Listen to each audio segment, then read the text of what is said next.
खुशामदीद। आज हम बात कर रहे हैं पाकिस्तान और जनूबी अफ्रीका के दरमियान जो पहला टेस्ट मैच हुआ लाहौर में, जो अभी अभी खत्म हुआ है। जी हाँ, काफी दिलचस्प मुकाबला रहा। बिल्कुल। और हमारे पास इस मैच के अब समझें स्कोर कार्ड्स हैं, कुछ आदाद शुमार हैं और थोड़ा तज्जिया भी है। मकसद सिर्फ ये नहीं कि स्कोर्स बताए जाएं, बल्कि जो मैच के अहम मोड़ थे, खिलाड़ियों की कारकर्दगी कैसी रही और इस नतीजे का मतलब सीरीज पर और वर्ल्ड टेस्ट चैंपियनशिप पर क्या असर पड़ेगा, इस पर बात करना है। जी, ये समझना बहुत जरूरी है, खासतौर पर WTC के हवाले से। और देखें, कहानी में थोड़ा मसाला भी है। पाकिस्तान जीता तो है, लेकिन एक बहुत ही गैर मामूली बात हुई। दोनों टीमों के एक एक स्पिनर ने मैच में 10 से ज्यादा विकेटें लीं। अरे वाह, ये वाकई कम होता है ना? तो आइए इस मैच की गहराई में उतरते हैं, देखते हैं क्या कुछ हुआ। तो शुरू करते हैं बिल्कुल बुनियादी नतीजे से। पाकिस्तान ये मैच 93 रन से जीत गया। जी। कज़ाफी स्टेडियम लाहौर में 12 से 15 अक्टूबर तक ये मैच चला, यानी चौथे दिन ही खत्म हो गया। जी हाँ, 4 दिन में टेस्ट मैच खत्म होना खुद बताता है कि पिच में कुछ न कुछ जरूर था। बिल्कुल लेकिन इस जीत की अहमियत सिर्फ सीरीज में बरतरी नहीं है। सही। ये match ICC world test championship 2025-2027 का हिस्सा था। बिल्कुल और आपको पता है WTC में हर मैच, हर पॉइंट कितना अहम होता है। बिल्कुल। खास तौर पे जब साइकिल अभी शुरू ही हुआ हो, तो ये पाकिस्तान के लिए एक बहुत मजबूत आगाज है। यकीनन। अच्छा, तो खेल शुरू कैसे हुआ? पाकिस्तान ने टॉस जीता, पहले बैटिंग की। पहली इनिंग्स में स्कोर किया 378। 378 एक अच्छा टोटल। जी। इसमें दो नुमायां बल्लेबाज थे, इमामुल हक और सलमान आगा। दोनों ने 93 रन्स बनाए। बदकिस्मती से सेंचुरी नहीं कर सके। और 93 पर 2 खिलाड़ी, ये थोड़ी मायूसी की बात तो होती है बल्लेबाज के लिए। हाँ ना, इतना करीब आके। लेकिन 378 का स्कोर पहली इनिंग्स के लिहाज से बहुत ही मुसाबकती टोटल है। उसने एक बुनियाद रख दी। बिल्कुल। लेकिन जनूबी अफ्रीका की तरफ से भी किसी ने कमाल किया। उनके स्पिनर सिवरन मिथुसामी। जी, मितुसामी लेफ्ट आर्म स्पिनर है।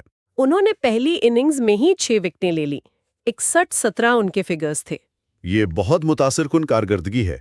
देखिए, पहली इनिंग्स में वो भी बड़े सगीर से बाहर की टीम का स्पिनर आकर 6 विकेटें ले जाएं। जब पिच शायद इतनी ज्यादा मददगार ना हो शुरू में। बिल्कुल। ये जाहिर करता है कि उनमें सलाहियत है और उन्होंने पाकिस्तानी बल्लेबाजों को काबू में रखा, वरना शायद स्कोर 450 तक भी जा सकता था। सही कहा। अच्छा, तो पाकिस्तान के 378 के जवाब में जनूबी अफ्रीका ने क्या किया? उनकी पहली इनिंग्स 269 पर खत्म हुई। 269 ऑल आउट, यानी पाकिस्तान को एक बढ़तरी मिली। जी। इस इनिंग्स में टोनी डिजोर्जी ने बहुत ही शानदार सेंचुरी बनाई, 104 रन्स। जबरदस्त इनिंग्स थी वो। और रियान रकल्टन ने भी 71 रन्स बनाकर उनका अच्छा साथ दिया। लेकिन इन दोनों के अलावा बाकी बैटिंग लाइन कुछ खास नहीं कर सकी। देखें, डी जॉर्जी की वो सेंचुरी ना होती तो जनूबी अफ्रीका शायद 200 रन्स भी ना बना पाता। उसने टीम को सहारा दिया, लेकिन फिर भी 269 पर आउट होने का मतलब था कि पाकिस्तान को 109 रन्स की बढ़तरी मिल गई। और ये 109 रन्स की बढ़तरी टेस्ट क्रिकेट में बहुत अहम होती है। बहुत ज्यादा, नफसियाती तौर पर भी और खेल के लिहाज से भी।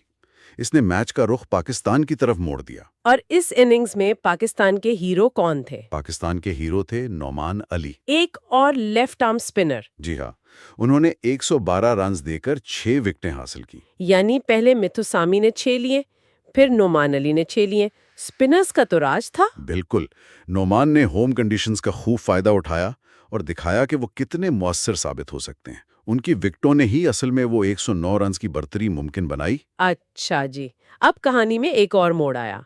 पाकिस्तान दूसरी इनिंग्स खेलने आया 109 रन्स की बढ़तरी के साथ।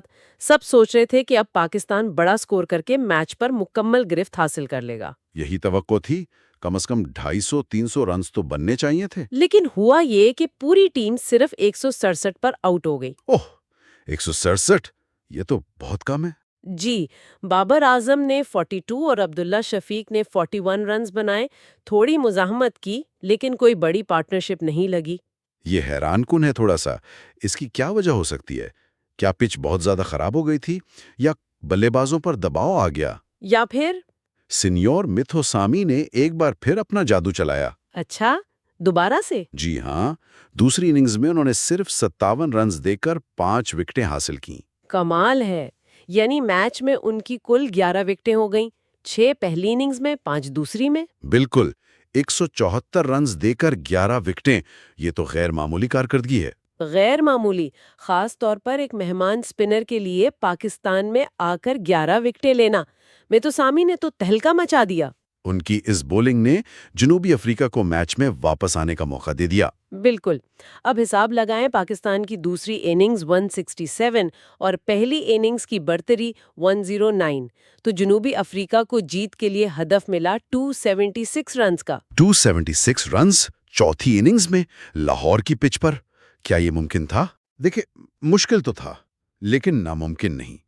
टेस्ट क्रिकेट में कुछ भी हो सकता है और जनूबी अफ्रीका ने कोशिश भी की। जी, डिवेल्ड ब्रेवस ने काफी तेज खेला, 54 रन्स बनाए। हाँ, ब्रेविस ने जारहाना अंदाज अपनाया। और रियान रिकल्टन ने फिर अच्छी बैटिंग की, 45 रन्स बनाए। वो काफी मुस्तकिल मिजाज रहे। रिकल्टन ने दोनों इनिंग्स में अच्छा किरदार अदा किया, लेकिन मसला ये था कि उनके अलावा कोई और टिक नहीं सका। तो फिर क्या हुआ, कैसे आउट हुए सब? इसके बाद पाकिस्तानी बॉलर्स हावी हो गए। खास तौर पर दो नाम फिर सामने आए। कौन? एक तो नौमान अली, जिन्होंने पहली इनिंग्स में 6 विकेटें ली थी। उन्होंने दूसरी में भी विकेटें ली? जी हाँ, दूसरी इनिंग्स में उन्होंने 79 रन्स देकर 4 अहम विकेटें हासिल की, तो मैच में उनकी 10 विकेटें मुकम्मल हो गईं। वाह, 10 विकेटें नौमान अली की। और उनका साथ दिया फास्ट बॉलर शाहीन शाह अफरीदी ने। अच्छा, शाहीन ने क्या किया? शाहीन ने अपनी तेज रफ्तारी और स्विंग से, शायद रिवर्स स्विंग भी मिली हो, जनूबी अफ्रीकी बल्लेबाजों को बहुत परेशान किया और सिर्फ 33 रन्स देकर 4 विकेटें ले उड़े। यानी नोमान की स्पिन और शाहीन की पेस, इस जोड़ी ने मिलकर जनूबी अफ्रीका को 183 पर ढेर कर दिया। बिल्कुल ऐसा ही हुआ। चौथी इनिंग्स का दबाव, पिच की हालत और इन दोनों की उम्दा बॉलिंग जनूबी अफ्रीका के लिए बहुत मुश्किल हो गया। ब्रेवियस और रकलिंटन के अलावा कोई बड़ी मुजाहमत नहीं हो सकी। तो आखिर में 93 रन से पाकिस्तान जीत गया। ये मार्जिन देखकर लगता है कि जीत काफी आराम दे रही आखिर में। हाँ, आखिर में तो आरामदा लगती है, लेकिन बीच में जब पाकिस्तान दूसरी इनिंग्स में जल्दी आउट हुआ तो एक मौका जरूर बना था जनूबी अफ्रीका के लिए, लेकिन पाकिस्तानी बॉलर्स ने उन्हें वो मौका इस्तेमाल नहीं करने दिया। तो अगर हम पूरे मैच की जो खास कारकर्दगियां हैं उनका खुलासा करें, नोमान अली 10 विकेटें 191 रन्स देकर मैन ऑफ द मैच। बिल्कुल हकदार थे। दूसरी तरफ सेनवियरन मिथुसामी 11 विकेट 174 रन्स देकर अगरचे हारने वाली टीम से थे। शानदार कोशिश थी उनकी। बैटिंग में पाकिस्तान की तरफ से इमामुल हक और सलमान आगा, दोनों के 93 रन्स। जी, अहम इनिंग्स थी। और जनूबी अफ्रीका की तरफ से टोनी डी जॉर्जी की सेंचुरी, 104 रन्स, और रियान रकल्टन के दोनों इनिंग्स में 71 और 45 रन्स। जी, उन कारकर्दगियों को अगर देखें तो नौमान अली की 10 विकेटें मैच जितवाने वाली साबित हुईं। मथुसामी की 11 विकेटें एक बहादुराना कोशिश थी, लेकिन टीम को जितवा ना सकी। यही क्रिकेट है। बिल्कुल। डी जॉर्जी की सेंचुरी ने जनूबी अफ्रीका को मुकाबले में रखा था एक वक्त तक, और इमाम और सलमान की इनिंग्स ने पाकिस्तान के लिए जीत की बुनियाद फराहम की। ये सब मिलकर ही टेस्ट मैच बनता है। तो लुब-लुबाब ये है कि पाकिस्तान ने सीरीज में 1-0 की बढ़तरी हासिल कर ली है। वर्ल्ड टेस्ट चैंपियनशिप में अहम पॉइंट्स भी मिल गए हैं। जी, बहुत अहम पॉइंट्स। और ये जीत एक टीम एफर्ट थी, लेकिन जाहिर है नोमान अली की बॉलिंग का किरदार बहुत नुमाया रहा। बिलाशुबा, लेकिन ये भी याद रखना चाहिए कि जनूबी अफ्रीका ने भी अच्छी क्रिकेट खेली कुछ हिस्सों में। मथुसामी की बॉलिंग, डी जॉर्जी की बैटिंग, वो अगले मैच में वापस आ सकते हैं। बिल्कुल, मुकाबला खत्म नहीं हुआ। WTC साइकिल अभी लंबा है। जी, अभी तो शुरुआत है। अच्छा, तो ये तो इस मैच की कहानी हो गई। अब थोड़ा सा आगे देखते हैं।